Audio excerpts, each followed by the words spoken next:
YGO Strat single card discussion is going to be talking about some of the cards that have impacted Yu-Gi-Oh! Throughout the years. Today's card, the Big Daddy of Xyz, Divine Arsenal AA-ZEUS Sky Thunder. ZEUS was first released in Phantom Rage in November of 2020, with 2 reprints as of this video. The first in the 2021 Megatins, and again in OTS Pack 18 in 2022. As of this video, it has spent no time on the ban list. A rank 12 light attribute machine type Xyz monster with 3000 attack and 3000 defense, its effect reads: once per turn, if an Xyz monster battled this turn, you can also Xyz summon Divine Arsenal AA-ZEUS Sky Thunder by using one Xyz monster you control as a material. Transfer its materials to this card. Quick effect: you can detach 2 materials from this card. Send all other cards from the field to the graveyard.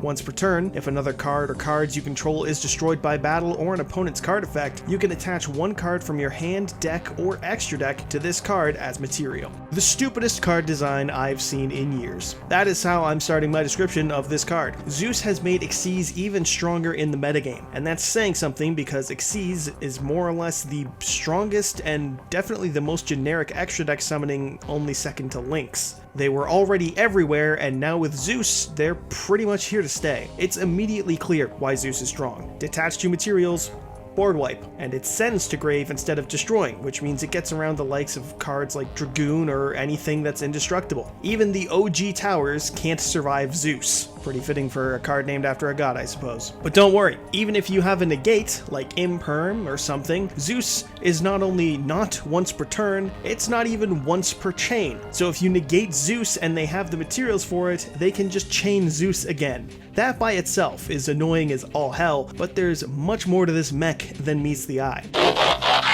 The big reason it's so brutal is its summoning condition. If an Xyz battles in a turn, you can make ZEUS, which seems simple enough. Summon an Xyz, battle with it, and hey, free ZEUS. You've probably seen people do this with Lyralesque Assembled Nightingale or Zodiac Borbo, but did you know you don't even need to use the monster that battled? Yeah, if the opponent has an Xyz monster on their field, and you battle it, whether you destroy it or just crash a monster into it, even if you have equal attack to its defense and you just bump into it and nothing happens, as long as you battle it, you can then in your main phase 2 summon your own Xyz monster and use that to make ZEUS. Because ZEUS doesn't need to summon on top of the Xyz monster that did battle, it just needs any Xyz monster to have battled at all. Oh, and you can use a ZEUS to overlay for another ZEUS, a move that is as legal as it is stupid. In a statement that fully embodies Yu-Gi-Oh's crazy power levels, for all I've complained about ZEUS, it's far from the worst thing to deal with in Yu-Gi-Oh! In both the TCG and in Master Duel. There are much more annoying and more broken cards to deal with, and with the exception of Zodiac, it's not played at more than 1 in the majority of decks. And if ZEUS can help to keep Zodiac out of the game, I am fully biased and fully okay with that being the case, because Zodiac is far too strong for its own good. But enough about ZEUS, this video is about ZEUS. Another neat thing ZEUS has done is brought cards like Downer Magician back into meta play, with it being free material for an extra activation of ZEUS's effect. And it does have the means to replace its materials. Whenever one of your cards is destroyed, you can attach another material to it, having it serve as a sort of clock to instill fear in the opponent.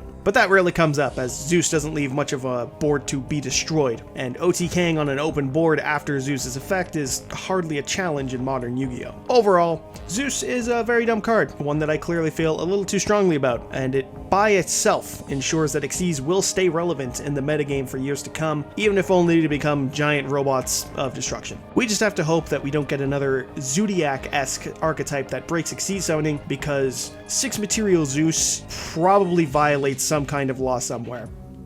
Probably. Even if only morally. And that's our look at single card discussions, Divine Arsenal AA-ZEUS Sky Thunder. Stay tuned for our next video, and feel free to suggest some cards to review or what type of video you'd like to see. Don't forget to like and, as always, subscribe to YGO Strats so that you too can become a true duelist.